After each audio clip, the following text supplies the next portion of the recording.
মুসা আলাইহিস সালাতু ওয়াস সালাম একটু রাগী মানুষ ছিলেন। সবাই চিন্তিত থাকে নাকি? বলি আলহামদুলিল্লাহ।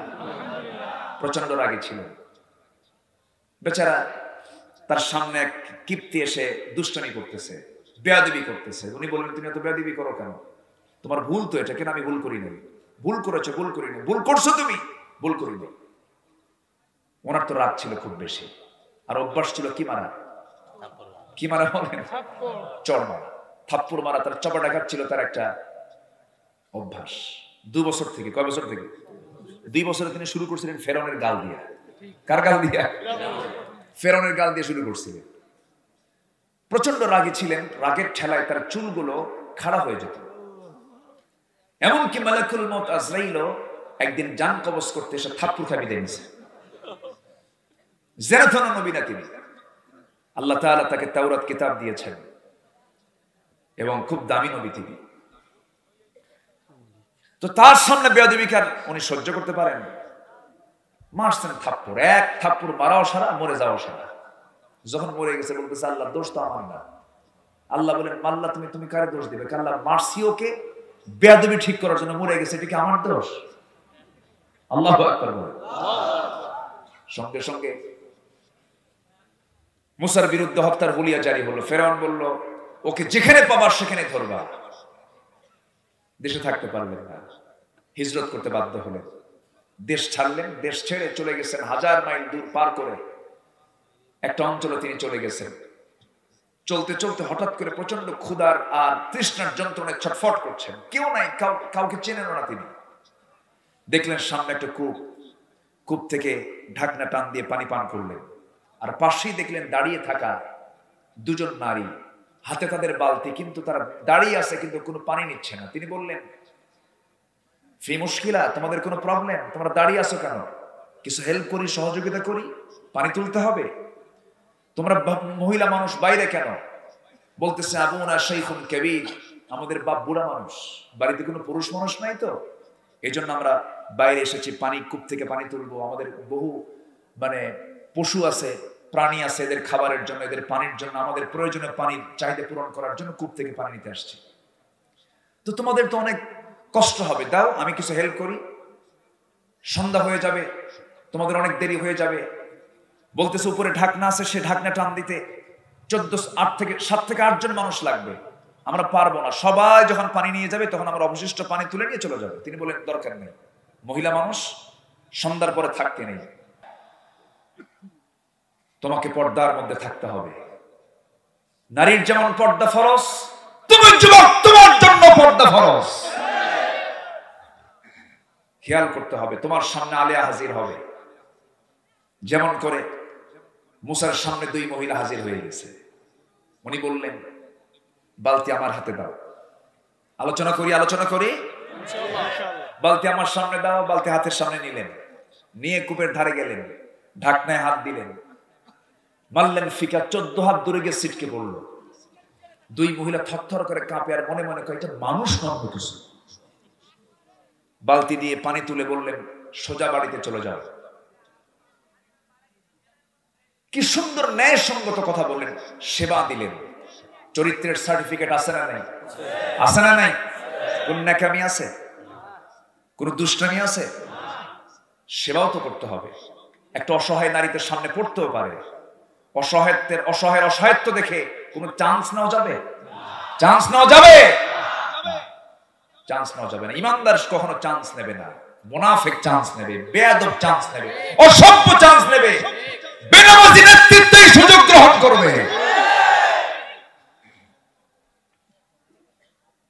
মহিলা 2টা চলে গেছে।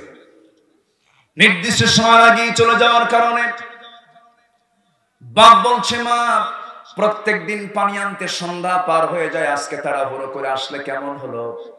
কি হয়েছে তোমাদের? বলছে, আব্বা কাভিয়ুন আজিজ, শক্তিশালী একজন যুবককে দেখতে পেলাম, খুব শক্তিশালী যুবক, বিশাল গায়ে তার শক্তি। ঢাকনা একাই সে সরায় দিয়া আমাদেরকে পানি তুলে সহযোগিতা করলো। এবার বৃদ্ধ পিতা বলছে, মা শোনো, আগামীকালকে তুমি আমার বড় মেয়ে, তুমি যাবে, গিয়ে আমার সালামটা জানিয়ে বলবে অবশ্যই সেই জন্য আমার সঙ্গে সাক্ষাৎ করার জন্য আমার বাড়ি পর্যন্ত চলে আসে। পরের দিন চলে গেছে, সালাম কালাম দিয়ে বলছে, হে যুবক, আব্বাজান বুড়া মানুষটাকে তেমন ভালো দেখেন না, আপনাকে দাওয়াত, আমাদের বাড়িতে যেতে হবে। সঙ্গে সঙ্গে মুসা বলছেন, মহিলা মাথা নিম্নগামী করে চোখটা নিচের দিকে রেখে বলছে, মহিলা শোনো, আমি তোমাদের বাড়িতে যেতে রাজি আছি, তবে বাড়ি তো চিনি না, আমি কেমন করে যাব? মহিলা বলছেন, আপনি চিন্তা করবেন না, আমি আপনাকে সঙ্গে করে নিয়ে যাব, আমি থাকবো সামনে সামনে, আপনি থাকবেন আমার পিছে পিছে, আমাকে ফলো করবেন। মুসার মেজাজ গেছে গরম হয়ে, চোখ এরকম বড় বানাইছে, বাড়ায় বলছে, মহিলা তুই কি কইলি? তুই আমার সামনে থাকবি আর আমি তোর পিছে থাকবো? আমি এরকম পুরুষ? তুই পিছে আয়, আমি সামনে যাই। এদেশের 18 কোটি মানুষ কার পিছে? কার পিছে? মুসা বললেন, আমি তো পিছে থাকবো না, আমি যদি পিছে থাকি আমার চোখের নজরটা তোমার দিকে চলে যাবে, তোমার মাথা থেকে পা পর্যন্ত আল্লাহ তাআলা সতর্ক করে দিয়েছেন। আর পুরুষ কখনো পিছনে থাকতে পারে না, পুরুষ হলো ইমামের জাত, পুরুষ কখনো পিছে থাকবে না, পুরুষ হলো নেতৃত্বের জাত। নামাজ হবে না পুরুষ ছাড়া, মহিলা দিয়ে নামাজ হবে নাকি? যে পুরুষ ছাড়া নামাজ হয় না, সেই পুরুষ ছাড়া সমাজের নেতৃত্ব চলে না, ঠিক কি না? আকলমন্দ ইশারা ভাষা, সচেতন ব্যক্তির জন্য ইঙ্গিতটাই যথেষ্ট। আমার ভাইয়েরা, মুসা আলাইহিস সালাতু ওয়াস সালামের এই কথা শুনে মহিলা মনে মনে চিন্তা করে, গতকালকে দেখলাম শক্তিশালী যুবক, আজকে দেখি চরিত্রবান যুবক সে থাকে না, চরিত্র খুব ভালো। একজন চরিত্রমতী মেয়ের কাছে ওই সমস্ত যুবক পছন্দ, যে যুবকটা কর্মঠ হবে, যে যুবকটা চরিত্রবান হবে, ঠিক কিনা বলেন? কিন্তু আজকের মেয়েরা কি এরকম পছন্দ করে নাকি? আজকের মেয়েদের পছন্দ কি? গাঁজা খায়? কি খায়? আজকের মেয়েদের পছন্দ গুলো কি? বাপ পছন্দ করছে, মা একটা ছেলে পছন্দ, সে ইঞ্জিনিয়ার, খুব ভালো, আল্লাহওয়ালা, মুখে দাঁড়িয়ে আছে, নামাজ কালাম পড়ে। কাচ্চা বাবা ঠিক আছে, নিয়ে আসো তো। দেখছে, দেখার পর বলতেছে, আব্বা তোমার পছন্দ এত নিচে নেমে গেছে, তুমি কাকে নিয়ে আসছো? ও তো চাচা, মুখে দাঁড়িয়ে। এরকম মহিলা আছে না নাই? আছে না নাই? বাপ বিয়ে দেবে মেয়েকে, মা বিয়ে দেবো, আব্বা তোমার দেখার দরকার না, আমি দেখে রাখছি, মোটামুটি 4-5টা আছে পছন্দে, লাইনে আছে, দেখি কোনটা পছন্দ হয়। আছে না নাই? এরকম আছে না নাই? একসঙ্গে মোবাইল দিয়া 1 ডজন নোংরামি করে, আছে না? আছে না? নোংরামি করে, চ্যাটিং করে, মিস কল মারে, আবার বলে হুজুর মিস কল তো কোরআন শরীফে আসছে, কোথায়? ফামান ইয়ামাল মিস কল, জোরে কোন নাউযুবিল্লাহ। কষ্ট হচ্ছে আপনাদের? কষ্ট হচ্ছে? মুসা আলাইহিস সালাতু ওয়াস সালাম সামনে সামনে চললেন, পিছে পিছে মহিলাও যাচ্ছে। এবার মুসা আলাইহিস সালাতু ওয়াস সালাম বলছেন, মহিলা শুধু একটা কথার বেশি 2টা কথা বলতে পারবি না, আমি নাম সামনের দিকে চলবো, শুধু বলবি ডানে বামে, এর উপরে কোনো কথা বলা যাবে? দেখছেন ইমানটা? দেখেন ইমানটা দেখেন, আল্লাহু আকবার। ইনিয়ে বিনিয়ে কথা বলবা, এরকম সুযোগ নাই। ওয়াকুলনা কাওলান মারুফা। চলে গেলেন বাড়ি পর্যন্ত, বৃদ্ধ লোকটার সঙ্গে দেখা হলো, সালাম বিনিময় হলো। সালাম দেওয়ার সঙ্গে সঙ্গে বৃদ্ধ লোকটা বলে ফেলতেছে, যুবক তোমার নাম তো মুসা। থমকে দাঁড়ালেন, গা ঝেড়ে দাঁড়ালেন, আহারে 1000 মাইল অতিক্রম করে চলে আসলাম হিজরত করে এত দূর, এই লোকটা আমাকে চিনল কেমনে? এটাকে ফেরাউনের লোক নাকি? বিশাল টেনশনে পড়ে গেছেন। এবার বৃদ্ধ লোকটা বলছে, ও যুবক তুমি মনে মনে কি চিন্তা করো? তিনি বলছেন, আমার চিন্তা হচ্ছে আপনি আমাকে চিনলেন কেমন করে? আপনি তো আমাকে চেনার কথা নয়। এবার বলছেন, শোনো মুসা, শুধু তোমার নামটাই জানি না, তোমার কামটাও জানি। কি থাপ্পড় মারছো, মানুষ মরে গেছে। এবার তিনি আরো জড়সড় হয়ে গেলেন। এবার বলছেন, চিন্তা করো না মুসা, তুমি যার সামনে দাঁড়িয়ে কথা বলছো এই বৃদ্ধ মানুষ কিন্তু সাধারণ বৃদ্ধদের কাতারের বৃদ্ধ না। এই বৃদ্ধর পরিচয় হলো এই মাদিয়ানবাসীর জন্য আল্লাহ পাক যাকে পয়গম্বর করে পাঠিয়েছেন। ওয়া ইলা মাদিয়ানা আখাহুম শুআইবা। আমি হলাম এই মাদিয়ানবাসীর জন্য আমি আল্লাহর পয়গম্বর শুআইব আলাইহিস সালাতু ওয়াস সালাম। মুসার আনন্দ দেখে কে? মুসা আলাইহিস সালাতু ওয়াস সালাম সঙ্গে সঙ্গে জড়িয়ে ধরে তাকে বরণ করে নিলেন। এবার শুআইব বলছেন, শোনো, গতকালকে আমার মেয়েকে দেখেছো, আজকে আমার মেয়েকে দেখেছো, সর্বোচ্চ তোমার 2 বার দেখা হয়ে গেছে। আমি যে কোনো একটা মেয়েকে তোমার সঙ্গে বিয়ে দেব, তুমি কি বিয়ে করতে রাজি আছো নাকি? বিয়ের প্রস্তাব দিয়ে দিলেন। দেখেন, হিজরত করতেছেন, বিয়েও ঠিক হয়ে যাচ্ছে। আল্লাহু আকবার বলেন। কি সুন্দর যুবক ছিলেন মুসা আলাইহিস সালাতু ওয়াস সালাম, কি চরিত্র ছিল। আমার ভাইয়েরা, মুসা আলাইহিস সালাতু ওয়াস সালাম বলছেন, আপনি যদি আপনার মেয়েটাকে আমার সঙ্গে বিয়ে দেন, জাওজাতে যদি দিয়ে দেন, আমি বড় ভাগ্যবান হয়ে যাব, কারণ নবীর মেয়েকে আমি বিয়ে করতে পারবো, আমি বড় ভাগ্যবান হয়ে যাব। এবার শুআইব আলাইহিস সালাতু ওয়াস সালাম বলছেন, ও যুবক, বিয়ে তো দেব, কিন্তু তোমার রেকর্ড তো ভালো না। কেন? থাপ্পড় মারলে মানুষ মরে। কথা বলেন, থাপ্পড় মারলে মানুষ মরে। তোমার মেজাজটা খুব বেশি। তোমার এই রাগটা কমানোর জন্য আমি তোমাকে কিছু কাজ দেব। সেই কাজটা হলো 8 বছর আমার বাড়ির ছাগল তোমাকে পালন করতে হবে। 8 বছর হলো অনার্স কোর্স, আর 10 বছর হলে পরে মাস্টার্স কোর্স হয়ে যাবে। 10 বছরে যদি লালন পালন করো, তোমার কোর্সটা সম্পূর্ণ হয়ে যাবে। মুসা সেই দায়িত্ব নিলেন। সবচেয়ে মানুষ যদি ছাগল পালার দায়িত্ব নেয়, তাহলে কি হতে পারে বলেন তো? ছাগল তো খুব শান্ত প্রাণী, তাই না? ছাগল কথা শোনে না।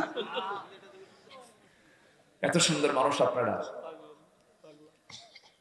ছাগলের ব্রেক মারা বোঝেন কিনা? ছাগল যদি একবার, আমি তো গ্রামে বড় হয়েছি, ক্লাস 4-5 পর্যন্ত আমি গ্রামের এই মেঠো পথে চলাফেরা করেছি। ছাগলও ছিল, ছাগলও চড়েছে। ছাগল যদি একবার ব্রেক মারে, ব্রেক মারা বোঝেন তো? 4টা পায়ের সামনের 2টা পা যদি একবার মাটিতে গেড়ে দেয়, দড়ি আপনি টানবেন, দড়ি ছিঁড়ে নিয়ে যাবেন, ও নড়বে। এই হলো ছাগল। এই ছাগল পালার দায়িত্ব দেওয়া হলো তাকে একটানা 10 বছর। কোন নবীকে? যে নবীর সামনে কোনো বেয়াদবি উনি সহ্য করতে পারেন না। ইবনে কাসির এসেছে, তাফসীর ইবনে কাসির, সূরাতুল কাসাস, সূরাতুল কাসাস।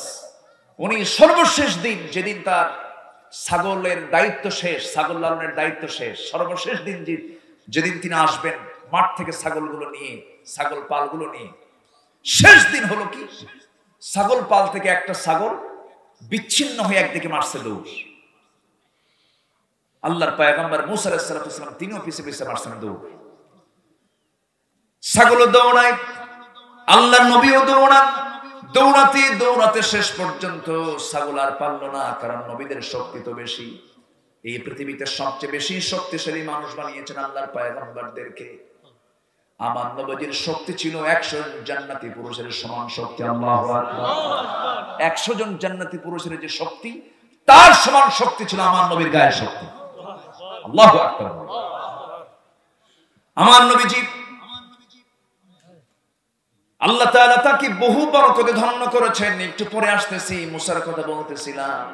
মুসা আলাইহিস সালাতু ওয়াস সালাম যখন ছাগলগুলো নিয়ে আসতেছিলেন, একটা ছাগল বিচ্ছিন্ন হয়ে দৌড় মারলো, তাকে ধরলেন, খপ করে ধরে 2 পা 2 হাতের মধ্যে নিয়ে শূন্যের উপরে তিনি খাড়া করলেন। এক আছাড়ে ছাগলটাকে মেরে ফেলবেন। বড় রাগ উঠে গেছে তার মধ্যে। কিন্তু লক্ষ্য করে দেখেন ছাগলটার চোখে ভয়, তার গোটা শরীরে কাঁপতেছে। মনে মনে চিন্তা করেন, বেচারা ছাগল, তোকে মাইরা লাভ কি? তোর তো কোনো সেন্স নাই, তোর তো কোনো বিবেক টিবেক কিছুই নাই। ধৈর্য আনলেন। 2টা পা থেকে 2টা হাত ছেড়ে দিয়া ছাগলটাকে আস্তে করে কোলের মধ্যে তুলে নিয়ে তাকে স্নেহ করলেন, মুহাব্বত করলেন, ভালোবাসলেন। আল্লাহ বলছেন, মুসা, তোমার রাগ কমে গেছে, আমি তোমাকে নবুয়ত দিয়ে দিলাম। জোরে বলে সুবহানাল্লাহ। রাগ করতেছেন মনে হয় আপনারা?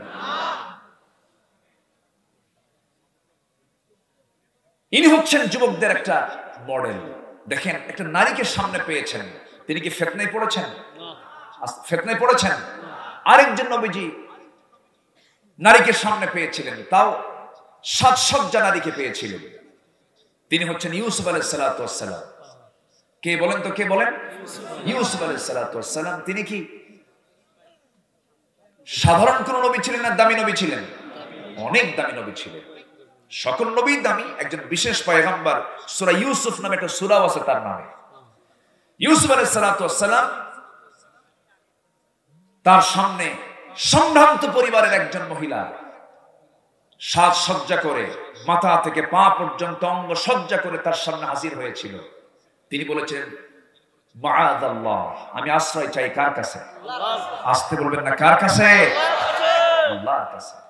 শেষ পর্যন্ত আশ্রয় চাইলেন আল্লাহর কাছে। চরিত্র তিনি ঠিক রাখলেন। জুলাইখা তাকে বহু চেষ্টা করলো, পারলো না। দোষটা জুলাইখারই হলো। মামলা খেলেন আল্লাহর পয়গম্বর ইউসুফ আলাইহিস সালাতু ওয়াস সালাম। জেলখানায় ঢুকলেন, ঈমানের পরীক্ষা তিনি দিলেন। ধর্ষণের মামলা তাকে দেওয়া হলো। আল্লাহর নবীরা যদি ধর্ষণের মামলা খায়, জিনার মামলা খায়, আলেমরা তো খাবেই, ঠিক কি না? হতাশার কোনো কারণ নেই, হতাশার কোনো কারণ নাই। আমার বিশ্বাস সামনের দিন গোটা পৃথিবীতে ইসলামের দিন, কোরআনের দিন, ইসলামের বিজয়ের দিন ইনশাআল্লাহ।